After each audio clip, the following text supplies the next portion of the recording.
परमेश्वराच्या पवित्र आणि गौरवशाली नावात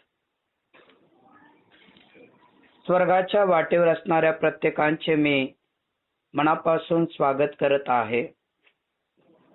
आज परत एकदा प्रगटीकरणाचं गहन शिक्षण तुम्हापर्यंत घेऊन येण्याची देवाने मला संधी दिली. कालच्या संदेशातून आपण देवाची शांती आपण पाहिली आणि देवाची शांती हे बुद्धी सामर्थ्याच्या पलीकडली आहे. देवाची शांती हे दुःखाच्या पलीकडली आहे आणि देवाची शांती हे जगाच्या वेगळी आहे.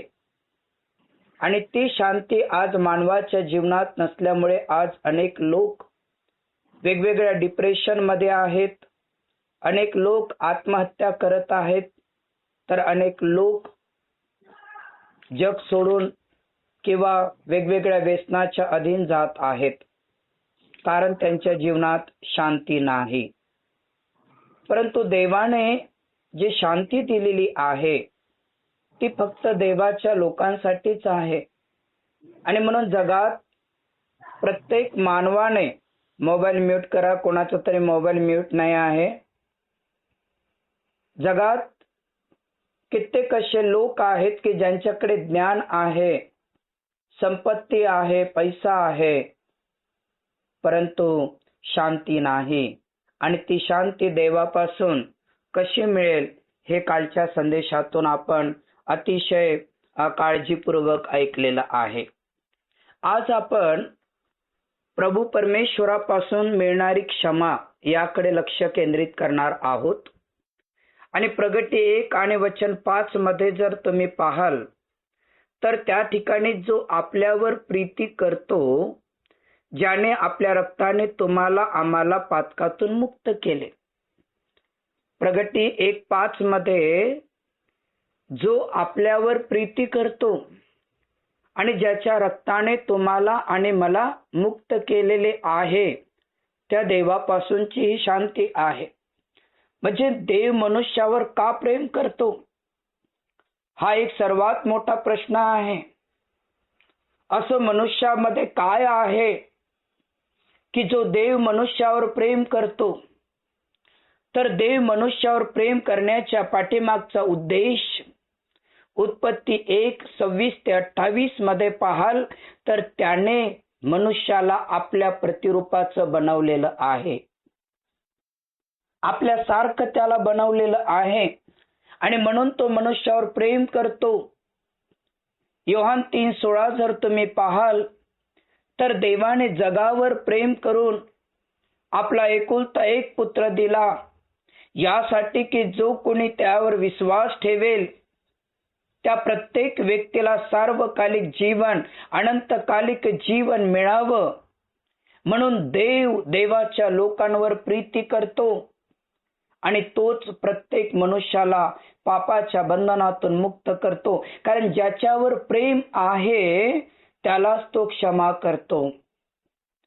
ज्याच्या बरोबर देवाचा वैरत्व आहे, जो रोम 6:23 पापामध्ये राहतो, पापाला स्वतःच्या जीवनामध्ये उतरून घेतो, जो पापामध्ये स्वतःला वाहून देतो, त्याच्यावरती देवाचं प्रेम नाही. कारण पापाचं वेतन हे मरण आहे. परंतु जो येशूकडे येतो आणि ज्याच्यावर जो व्यक्ती येशूवरती प्रेम करतो, अशा प्रत्येक व्यक्तीच्या पापांची, प्रत्येक व्यक्तीच्या अपराधांची तो क्षमा करतो. आणि क्षमा जेपर्यंत होणार नाही तेपर्यंत मानवाला देवाच्या राज्यामध्ये प्रवेश करता येत नाही. आज मानवाच्या जीवनात पाप आहे आणि पाप हे प्रत्येक व्यक्तीच्या जीवनामध्ये आहे. परंतु पाप म्हणजे काय हा जर प्रश्न विचारला तर कोणाला उत्तर देता येत नाही. कोणी म्हणाल चोरी करणं पाप आहे, कोणी म्हणाल खोटं बोलणं पाप आहे, कोणी म्हणाल व्यभिचार करणं पाप आहे, कोणी म्हणाल आई वडिलांचा अपमान करणं पाप आहे. वेगवेगळ्या प्रकारचे उत्तर लोक देतील. पाप म्हणजे काय? की जो देवाच्या आज्ञेचं पालन करत नाही त्याला पाप म्हणतात, आणि जो व्यक्ती देवाच्या आज्ञेचं पालन करतो तो व्यक्ती देवाचं लेकरू असे म्हणतात. आणि म्हणून पाप हे मानवाच्या जीवनात आहे, म्हणून मानवाचं आणि देवाचं नातं तुटलेलं होतं. परंतु 2026 वर्षापूर्वी रोम 6:23 देवाने त्याची कृपा, त्याची दया, त्याची अनुग्रह पाठवून तुम्हाला आणि मला त्याने क्षमा केलेली आहे. आणि म्हणून त्याची शांती आणि त्याची कृपा आपल्यावरती आहे. असं पात्मा नावाच्या बेटावर असणारा अतिशय पीडित, अतिशय दुःखी, अतिशय वेदनेमध्ये जीवन जगणारा योहान म्हणतो की देवाची शांती, येशूची शांती आणि पवित्र आत्म्याची शांती तुम्हाबरोबर आहे, कारण त्याचं प्रेम तुमच्यावरती आहे आणि त्याने तुम्हाला आणि मला क्षमा केलेली आहे. कारण आज वर्तमान काळामध्ये पापामुळे मानवाची आणि देवाचं नातं हे तुटलेलं आहे. आणि आज अनेक मनुष्य पापामुळे देवापासून दूर गेले. तुम्ही प्रगटीकरण शिक्षण घेत आहात ना? मग आज तुम्ही काळजीपूर्वक ऐका की पापाची सुरुवात कुठून आहे. या गोष्टी प्रगटीकरण शिकवू शकतो. जगातले लोक किंवा जगिक अभ्यास करणारे लोक या गोष्टी नाही शिकवू शकत.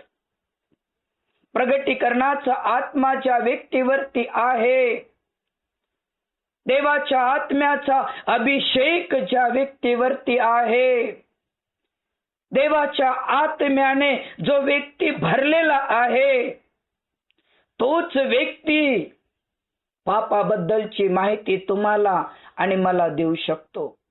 आज काही महत्वाच्या 3 गोष्टी मी तुमच्या पुढे सादर करत आहे. शक्य होईल तर तुम्ही लिहून ठेवा किंवा आपल्या मनात साठवून ठेवण्याचा प्रयत्न करा. पापाची सुरुवात कुठून आहे? अनेक लोक म्हणतील एदेन बागेतून आहे, अनेक लोक म्हणतील आदामापासून आहे, अनेक लोक म्हणतील हवेपासून आहे, अनेक लोक म्हणतील त्या सर्पाने त्यांना भुरळ पाडलेली आहे. परंतु पापाची पहिली जी सुरुवात आहे, नीट लक्ष देऊन ऐका आणि काळजीपूर्वक ऐका. पापाची पहिली सुरुवात जी आहे ते स्वर्गापासूनच आहे. पाप हे पृथ्वीवर नाही, पाप हे एदेन बागेत नाही, तर पापाची निर्मिती आणि पाप जे आहे ते स्वर्गापासूनच आहे. आणि म्हणून यशाचा ग्रंथ अध्याय 14 आणि वचन 12 ते 15 सांगते, हे दिद्यामीन ताऱ्या, प्रभात पुत्रा, तू आकाशातून कसा पडलास? राष्ट्रांना लोळणाऱ्या तुला धुळीत कसे टाकले? जो तू आपल्या मनात म्हणाला, मी आकाशात चढेन, देवाच्या तारांगणाहून माझे सिंहासन उच्च करेन, उत्तर भागातील देवसभेच्या पर्वतावर मी विराजमान होईल, मी मेघावर आरोहण करेन, मी परात्परा समान होईल, त्या तुला अधोलोकाच्या गर्देच्या भागात कसे टाकलेले आहेत. पापाची सुरुवात स्वर्गापासूनच आहे. देवाने स्वर्गाची निर्मिती कधी केली मला नाही माहिती. देवाने स्वर्गाची निर्मिती कशा पद्धतीने केली हे तुम्हालाही नाही माहिती. परंतु देवाने स्वर्गाची निर्मिती केल्याच्या नंतर अनेक प्रकारच्या स्वर्गदूतांना देवाने बनवलं, घडवलं, त्यांना निर्माण केलं. आणि त्यामध्ये एक लुसिफर होता, जो लीडर होता, जो संगीत वाजवायचा. आणि जेव्हा तो संगीत वाजवायचा तेव्हा असंख्य स्वर्गदूत पवित्र पवित्र म्हणून परमेश्वराची आराधना, परमेश्वराचा जय जयकार करायचे. काही महिने, काही वर्ष लोटले आणि त्याच्या मनात गर्व आलं की मी देव असतो तर, मी देवा समान असतो तर. मी विराजमान झालो असतो, मी त्या ठिकाणी परात्परा समान झालो असतो, असे अनेक प्रकारचे विचार त्याच्या मनात आले आणि स्वतः देवाचं स्थान घेण्याचा प्रयत्न त्या लुसिफरनं केला. आणि म्हणून यशाचा ग्रंथ सांगते, हे दिदामीन ताऱ्या, प्रभात पुत्रा, तू आकाशातून कसा पडलास? राष्ट्रांना लोळवणाऱ्या तुला धुळीत कसे टाकले? जो तू आपल्या मनात म्हणालास मी आकाशात चढेन, नंबर 1. मी देवाच्या तारांगणाहून माझे सिंहासन उच्च करेन, नंबर 2. मी उत्तर भागातील देवसभेच्या पर्वतावर मी विराजमान होईल, 3. मी मेघारोहण होईल, 4. आणि मी परात्परा समान होईल, म्हणजे देवा समान होईल. अशा 5 गोष्टी त्याच्या जीवनात, अशा 5 गोष्टी त्याच्या विचारात, अशा 5 गोष्टी त्याच्या मनात आल्या. आणि म्हणून परमेश्वराने त्याला उचललं आणि स्वर्गातून फेकून दिलेलं आहे. कारण पापाची सुरुवात या पृथ्वीवर नाही, पापाची सुरुवात एदेन बागेत नाही, तर पापाची सुरुवात ज्या देवाने मोठ्या विश्वासाने लुसिफरला निर्माण केलं, तिथूनच स्वर्गापासूनच आहे. म्हणून देवाने त्याला फेकून दिलेला आहे. पहिलं पाप स्वर्गात झालेलं आहे. आता दुसऱ्या नंबरच्या पातकाकडे आपण आपलं लक्ष केंद्रित करणार आहोत. आता दुसऱ्या नंबरचं जे पातक आहे ते एदेन बागेत झालं. का झालं? काऊन झालं? कशासाठी झालं? असे अनेक प्रश्न तुमच्या मनात निर्माण झाले असेल. तुमच्या सर्व प्रश्नाचे उत्तर आहे, कारण तुम्ही प्रगतीकरणाचं शिक्षण घेत आहात. की स्वर्गातून जेव्हा लुसिफरला फेकून देण्यात आलं तेव्हा एक जागा रिकामी झाली, आणि एक जागा रिकामी झाल्यामुळे परमेश्वरानं एदेन बाग निर्माण केलं. पहिल्या दिवशी, दुसऱ्या दिवशी, तिसऱ्या दिवशी 5 दिवसात त्याने आकाश, पृथ्वी, समुद्र, तारे सर्व काही निर्माण केलं. आणि 6व्या दिवशी आपल्या प्रतिरूपाचा मानव पृथ्वीवर एदेन बागेत देवाने निर्माण केला. यासाठी की आता माझ्याजवळ त्याची निर्मिती जर केली तर तो लुसिफर सारखा त्याच्या मनात गर्व येईल. आणि म्हणून देवाने त्याची निर्मिती एदेन बागेत केली. आणि देवाने त्याला सांगितलं की हे बरं आणि वाईटाचं ज्ञान करून देणारं झाडाचं फळ तू खाऊ नकोस, जीवनाचं फळ तू खाऊ नकोस. ज्या दिवशी तू खासेल त्या दिवशी खास मरशील, अशी देवाने आज्ञा दिली. परंतु उत्पत्ती अध्याय 3 17 ते 19 पहा. त्याने देवाच्या आज्ञेचं उल्लंघन केलं. त्याने परमेश्वराच्या आज्ञेचं उल्लंघन केलं.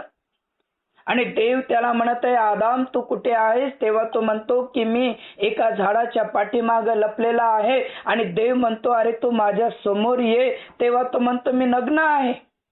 आणि परमेश्वर त्याला प्रश्न करतो की तू नग्न आहे हे तुला कसं समजलं? तेव्हा त्याने आपले पाप पदरी न घेता आपल्या बायकोकडे बोट दाखवलं. हवेनं आपले पाप पदरी न घेता सर्पाकडे बोट दाखवलं. सर्पाने आपले पाप पदरी न घेता सैतानाकडे बोट दाखवलं. आणि म्हणून देव उत्पत्ती 3 17 ते 19 मध्ये म्हणाला, तू आपल्या स्त्रीचं ऐकलं आणि ज्या झाडाचं फळ खाऊ नको अशी मी तुला आज्ञा केली. आणि त्या आज्ञेचं उल्लंघन केल्यामुळे तुझ्यामुळं भूमीला शाप आलेला आहे. तू आयुष्यभर कष्ट करून तिचं उपज खाशील, ती तुला काटे व कुसळे देईल. तू शेतातलं पीक खाशील, तू आपल्या निडळाच्या घामाने भाकर मिळून खाशील आणि परत मातीत जाऊन मिळशील. कारण तिच्यातून तुझी निर्मिती आहे आणि परत तू मातीत जाऊन मिळशील. आता पापाची दुसरी सुरुवात जी आहे ते एदेन बागेतून झालेली आहे. देवाने मोठ्या विश्वासाने एदेन बाग निर्माण केली. देवाने पहिल्या दिवशी मनुष्याची निर्मिती नाही केली. शेवटच्या दिवशी केली, कारण मनुष्याची सर्व गरज देवाने पहिली बनवली आणि त्यानंतर शेवटच्या दिवशी देवाने आपल्या प्रतिरूपाचा मनुष्य बनवला आणि त्याला आज्ञा दिली आणि त्याच देवाच्या माणसाने, त्याच आदामाने, त्याच हवेने देवाच्या आज्ञेचं उल्लंघन केल्यामुळे त्यांच्याद्वारे श्राप आलेला आहे. आदामाला श्राप आला कष्टाचा आणि आजचे आदाम कष्ट आणि कष्ट आणि कष्ट आणि कष्टच करत आहे. हवेवर श्राप आला संततीचा आणि म्हणून अनेक संतती जन्मास घालताना दुःख आणि क्लेशामध्येच आहे. आणि सर्पावर श्राप आला की तुझं मुंडकं ठेचतील आणि म्हणून जिथं जिथं सर्प निघतात तिथं तिथं मुंडकं ठेचण्यात येत आहे. आणि तिथून आदाम आणि हवेला एदेन बागेतून हाकलून देण्यात आलं. दुसऱ्या नंबरचं पातक प्रियांनो, हे प्रगटीकरण आहे. हे प्रगटीकरणच तुम्हाला सगळ्या महत्वाच्या गोष्टी शिकवतात.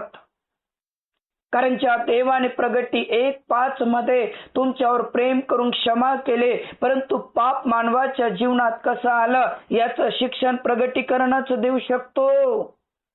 याचं ज्ञान प्रगटीकरणच देऊ शकतो.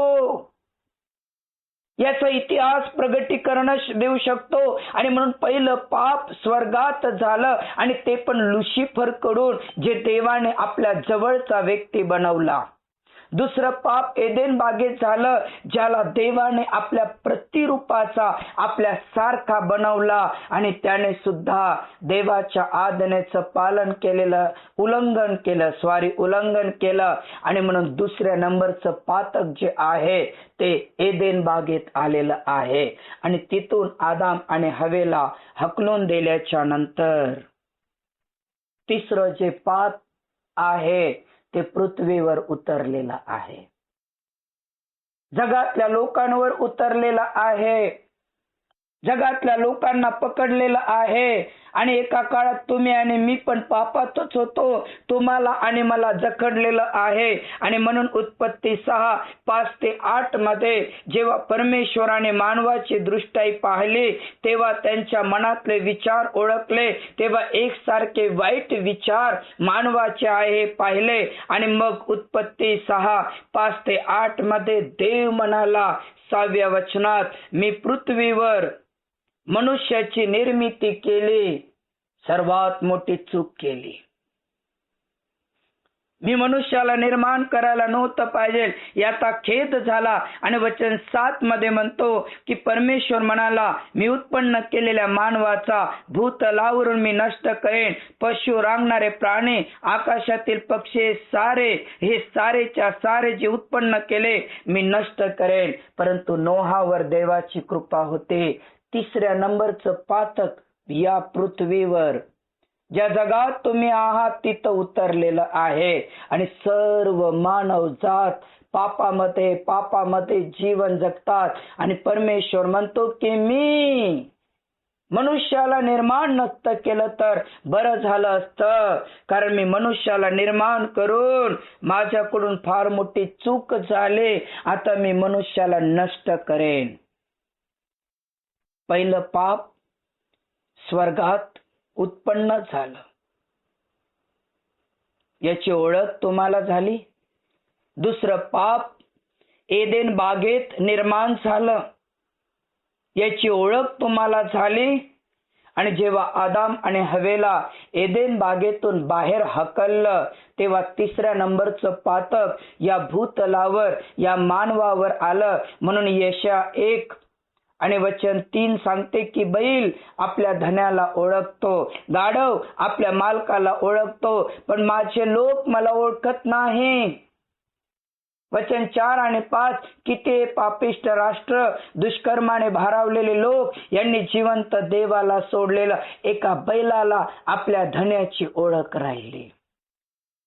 एका गाढवाला आपल्या मालकाची ओळख राहिली, परंतु देवाने निर्माण केलेल्या मनुष्याला देवाची ओळख राहिलेली नाही. आणि म्हणून संपूर्ण जगात पाप आलं. आणि मग रोम 6:23 पापाचं वेतन हे प्रत्येक व्यक्तीसाठी मरण आणि मृत्यूच्या नंतर अनंतकालिक नरक आलं. म्हणून देवाने या नरकापासून वाचवण्यासाठी प्रगटी 1:5 त्याने सर्व जगावर प्रेम करून योहान 3:16 प्रमाणे त्याने जगावर प्रेम केलं आणि प्रेमा खातीर त्याने आपला एकुलता एक पुत्र दिला, यासाठी की कोणीतरी त्याच्यावर विश्वास ठेवा.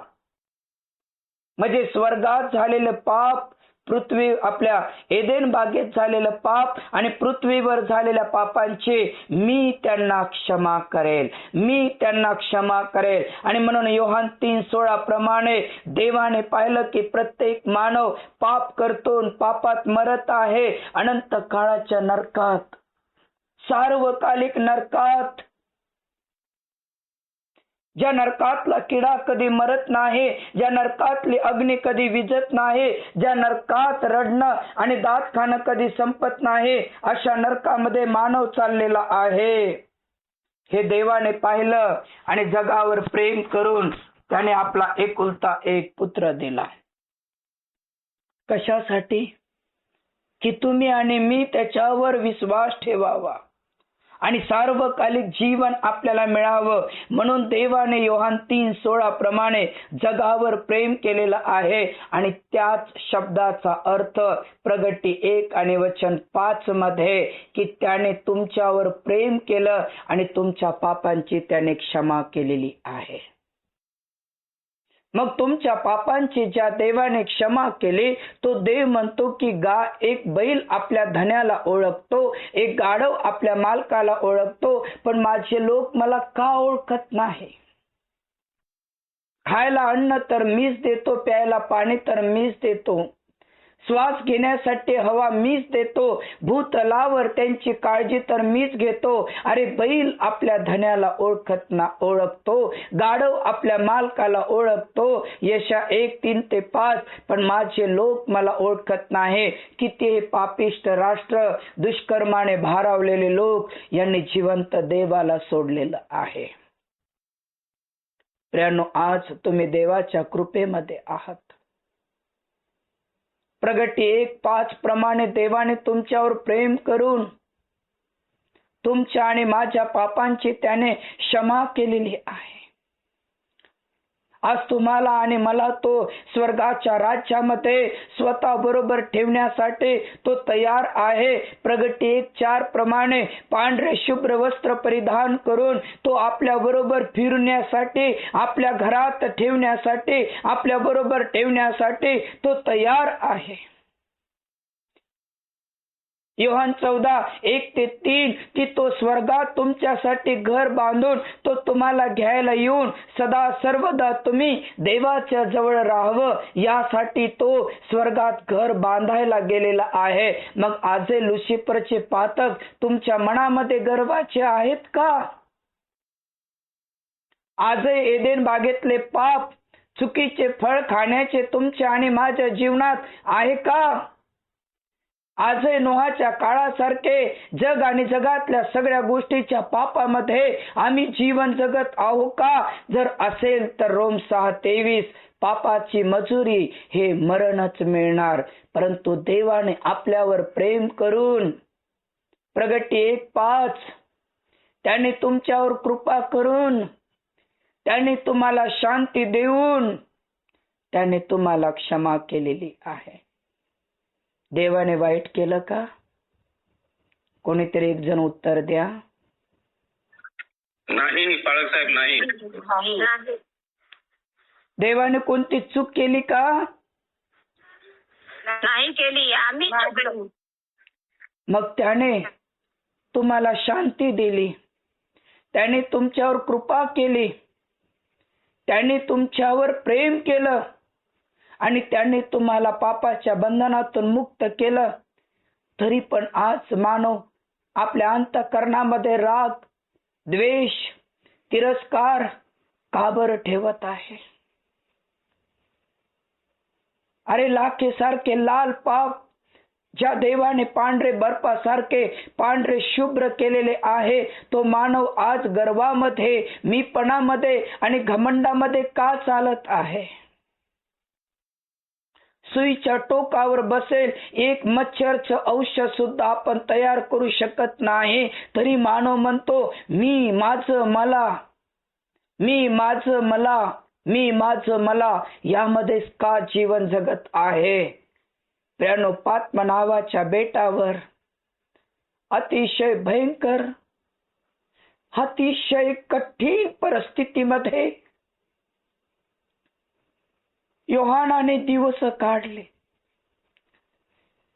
त्याने मरावं म्हणून शत्रूने खूप काही प्रयत्न केला आणि अशा परिस्थितीमध्ये देवाने प्रभू येशू ख्रिस्ताने त्याला प्रगटीकरण दिलं आणि तो वेदने, त्रासात, क्लेशात, दुःखात पीडित असताना म्हणतो की त्याने तुमच्यावर प्रेम करून तुम्हाला क्षमा केलेली आहे. मग आज आम्ही आमच्या अंतःकरणात तो असा म्हणाला, तो तसा म्हणाला, हा असा बोलला, तो तसा बोलला, मी याच्या घरी जात नाही, मी त्याला घरी बोलवत नाही, अशा प्रकारचे पातक, मीपणा आणि गर्विष्ठपणा ठेवण्यासाठी आपण त्या पात्रतेचे आहोत का? बोला बोला. नाही. तरी पण मनुष्य मोडेल पण वाकत नाही. मी लहान असताना एक आमची सहल पोहना या गावामध्ये गेली आणि त्या ठिकाणी एक नदी होती आणि त्या नदीच्या जवळ आम्ही 100 मुलं मुली आपापले डब्बे घेऊन गेलो आणि झाडाखाली बसल्याच्या नंतर सन्मानित पांडे सरांनी एक संदेश दिला. ते म्हणाले की या नदीकडे तुम्ही बघा, सर्वांनी बघा, काळजीपूर्वक बघा, तुम्हाला काय दिसते? कोणी म्हणाले की आम्हाला पाणी दिसते, कोणी म्हणाले की पाण्यामध्ये खडक दिसते, तर कोणी म्हणाले की त्या ठिकाणी आम्हाला पालवे पण दिसतात. त्यावेळेस ते म्हणाले की खडक राहू द्या, तो राहणारच आहे, पाणी वाहू द्या, ते वाहणारच आहे, पण या पालव्यांचं काय? हे पालव्यांचं काय? तेव्हा आम्हाला काही समजलं नाही. तेव्हा 30 वर्षापूर्वी पांडे सरांनी सांगितलं की जेव्हा खूप पाऊस पडतो, खूप पाऊस पडल्याच्या नंतर या नदीला पूर येतो, तेव्हा ही पालवे वागतात आणि त्याच्या अंगावरून पूर जातो आणि पूर निघून गेल्याच्या नंतर परत हे पालवे वर येतात आणि सुरक्षित राहतात. परंतु नदीच्या अवतीभोवतीचे लाकडं, झाडं, निंबाचे झाडं, बाबळीचे झाडं, चिंचेचं झाडं, सोयाबीनचे झाडं हे वाकत नाहीत आणि म्हणून कडाकड मोडतात आणि कडाकड मोडून ते वाहत जातात आणि मग कोणीतरी त्याला सरपण बनवून त्यांना जाळून टाकतात. म्हणून तुम्ही या लाकडासारखे कडक गर्विष्ठ न राहता तुम्ही त्या पालव्यासारखे झुका, नम्र व्हा, झुका, नम्र व्हा, म्हणजे तुम्ही सुरक्षित राहाल. 30 वर्षापूर्वी आमच्या सरांनी 100 मुलांना एक लहानसा बोध, एक लहानशी कथा, एक लहानशी सत्यता सांगितले आणि आजही ते माझ्या लक्षात आहे, कारण मी एका शेतकऱ्याचा मुलगा आहे. अतिशय कठीण आणि अतिशय बिकट परिस्थितीतून देवाकडे आलेला एक देवाचं मी लेकरू आहे. म्हणून प्रियानो, या झाडांसारखं कठीण राहून मोडून स्वतःचा नाश करण्यापेक्षा त्या पालव्यासारखे नम्र होऊन आपले पाप जर आपण देवाच्या पुढे कबूल केले, जिवंत देवाच्या पुढे कबूल केले, तर देव आम्हाला क्षमा करेल. त्याच्या निष्कलंक आणि बहुमूल्य रक्ताने तो तुम्हाला आणि मला शुद्ध करेल. म्हणून पात्मा नावाच्या बेटावर वेदना आणि दुःख भोगत असणारा योहान संत म्हणतो की त्याने तुमच्यावर प्रेम केलं आणि तुमच्या पापांची त्याने क्षमा केलेली आहे. मग तुमच्या पापांची त्याने क्षमा केली, मग तुमचं कर्तव्य नाही का इतरांना क्षमा करण्याचं? तुमचं काम नाही का देवाकडे क्षमा मागण्याचं? तुमचं काम नाही का आपले पाप देवाच्या पुढे कबूल करण्याचं, का लपून ठेवायचं? जो आपले पाप पदरी घेतो, देव विश्वासनीय आहे, त्याच्या पापांची क्षमा करतो. मी जरी टीचर आहे, शिक्षक आहे, तुम्हाला शिकवत आहे, मी पहिलेपासून सांगितलं की मी परिपूर्ण नाही, माझ्याकडून पण चुका होतात, परंतु मी आपल्या चुका नीट करून परत एकदा उभं राहून देवाचं सत्य प्रगटीकरण तुमच्या पुढे आणण्याचा प्रयत्न करतो, यासाठी की तुम्हाला आणि मला सार्वकालिक जीवन मिळावं, यासाठी की तुम्हाला आणि मला अनंतकालिक जीवन मिळावं. आणि म्हणून आपल्या मनात कोणाबद्दल राग, कोणाबद्दल द्वेष, कोणाबद्दल तिरस्कार, कोणाबद्दल वेगवेगळ्या प्रकारची कडूपणा असेल तर प्रभूमध्ये तुम्ही क्षमा करा.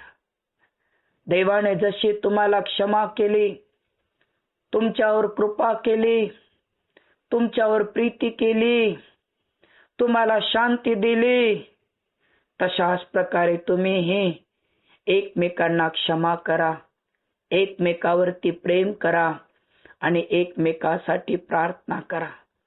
मानवाचं जीवन पाण्याच्या बुडबुड्यासारखं आहे.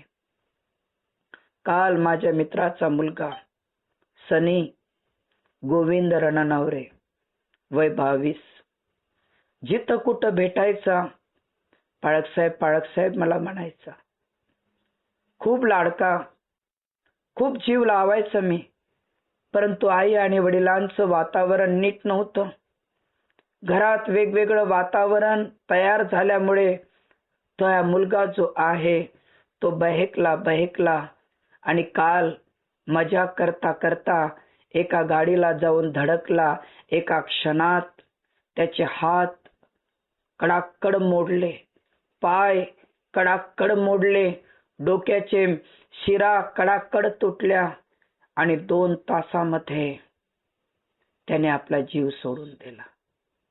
सगळे व्हिडिओ मध्ये दाखवतात, अरे तो त्या दिवशी या लग्नात नाचत होता, अरे तो त्या दिवशी त्या लग्नामध्ये आपल्या आई वडिलांसोबत फोटो काढत होता, अरे त्या दिवशी तो त्या लग्नामध्ये आनंदाने जेवण करत होता आणि आज याचं असं कसं झालेलं आहे. अशा प्रकारे हैराण परेशान झालेले आहे. अशा प्रकारे पाण्याच्या बुडबुड्यासारखं आपलं जीवन आहे. कधी काय होईल गॅरंटी नाही.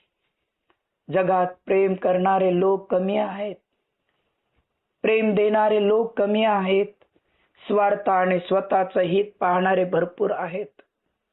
आणि म्हणून जगामध्ये जीवन जगत असताना, परमेश्वराच्या सानिध्यामध्ये जीवन जगत असताना प्रियांनो, आपलं जीवन देवाच्या हातामध्ये समर्पण करा, परमेश्वराच्या हातात समर्पण करा. पहिलं पाप स्वर्गामध्ये घडलं म्हणून देवाने लुसिफरला आणि त्यांच्या दूतांना फेकून दिलं. दुसरं पाप एदेन बागेमध्ये घडलं म्हणून देवाने आदाम आणि हवेला श्राप देऊन एदेन बागेतून हकलून दिलं.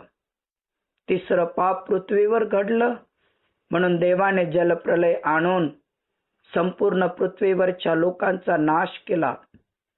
परंतु नोहा हा नीतिमान होता, देवाने त्याचा बचाव केला. आज या शेवटच्या काळात, या शेवटच्या दिवसात नोहा सारख्या लोकांचा, नोहा सारख्या परिवाराचा देव शोध करत आहे. देवाची नजर तुमच्याकडे लागलेली आहे. नोहाच्या काळात लोक लग्न करत होते, लग्न करून देत होते, खात होते, पित होते. परंतु जलप्रलय येऊन सर्वांचा नाश झाला तरी कोणाला समजलं नाही. तशा प्रकारे मनुष्याच्या पुत्राचं येणं होईल. तशा प्रकारे प्रभू येशू ख्रिस्ताचं येणं होईल. खाण्यात, पिण्यात, एन्जॉय करण्यामध्ये आयुष्य बर्बाद करण्यापेक्षा आपलं जीवन देवाच्या हातात समर्पण करून येशूमध्ये राहणं महत्वाचं आहे. चला आपले नेत्र बंद करूया. हे स्वर्गातील पित्या, सर्वश्रेष्ठ परमेश्वरा, आकाश आणि पृथ्वीच्या निर्माण करत्या माझ्या बापा, मी मनापासून तुझी स्तुती करतो, तुझा गौरव, तुझी प्रशंसा करतो. आज तुझ्या प्रिय लेकरांनी प्रभू जे वचन ऐकलेलं आहे, जे वचन समजलेलं आहे, त्यांच्या अपराधांची तू क्षमा करतोस, त्यांच्यावर तू प्रेम करतोस, त्यांची तू काळजी घेतोस. याबद्दल परमेश्वरा मी तुझी स्तुती करतो. प्रेमळ बाप्पा, तुझ्या प्रिय लेकरांना प्रभू तू आशीर्वादित कर. सर्व एदेन बागेतील पापापासून, सर्व गर्विष्ठ स्वर्गातील पापापासून प्रत्येकाचा देव बाप्पा बचाव कर आणि प्रत्येकाला तू आशीर्वादित कर आणि त्यांचं जीवन आणि भविष्य सुरक्षित कर. आमच्या हातून कळत न कळत झालेल्या पापांची आम्हाला क्षमा दे. प्रार्थना ऐकलीस, तुला धन्यवाद देतो. येशूच्या नावात मागतो. आमेन.